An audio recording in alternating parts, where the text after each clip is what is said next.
রহমানির রহিম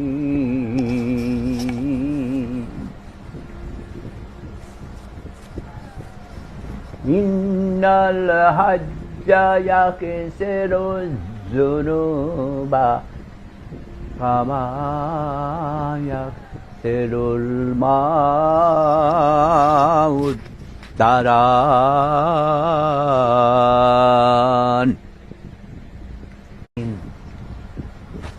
আনা কুন হুনাফি হাদি আল মাদ্রাসাতে মায়ে কুলি হাওলা আল উলামা আল ইসলামিন করছেন যে সকালে উঠে আমি কি খুঁজি, আমি জায়নামাজ খুঁজি।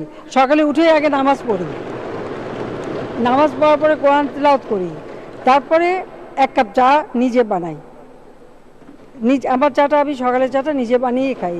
চা বানাই, কফি বানাই, যা বানাই নিজে বানাই। আমি না, আমার দেশের মানুষ নামাজ পড়ে, রোজা করে, হজ করে। আমি হজ করেছি, আমার মা বাবা সবাই হজ করে আসছে। আমার বাবা একজন বাউল ছিলেন, গানও করতেন। আমরা সবই করি। আমরা ধর্ম অন্ধ না, আমরা ধর্ম ভীরু। আমরা ধর্মের কাজ করি, কিন্তু অন্ধত্ব গ্রহণ করি নাই। আল্লাহর কাছে ওই শালার বুদেরা দেন, শালার বুদেরা আরে বাবারে যাবে না। আল্লাহর কাছে বিচার রইল। ও ভাই স্লোগান দেন না, এবং স্লোগান দিবি মেরাম, এবং এই রকম বিচার আল্লাহ সহ্য করবে না।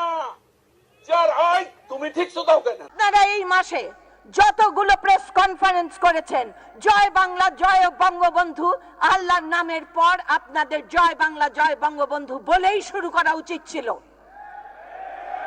যেইগুলা বাদ দিয়ে আপনারা নতুন এগুলো শিখাচ্ছেন না, এগুলো আমাদের ভিতরে আছে।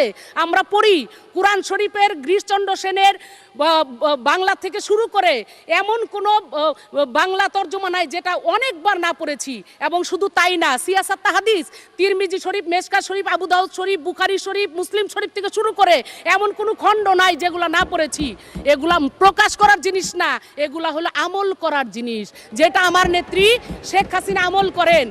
মাননীয় স্পিকার, আমার নেত্রী সকালবেলা উঠে ভোরে আজান শুনে অজু করে নামাজ পড়ে এদেশের তার কাজ শুরু করেন। আর আপনাদের নেত্রী নিজের ছেলে মেয়ে নাতি পুতি পরিবারের জন্য দোয়া করি, সেই সাথে সাথে আমার সাথে যারা কাজ করেন সকলের জন্যই কিন্তু আমি দোয়া করি এই দেশবাসীর জন্য, যারা এই দেশের মানুষ ভালো থাকে, তাদের কল্যাণ হয়, তাদের মঙ্গল হয়।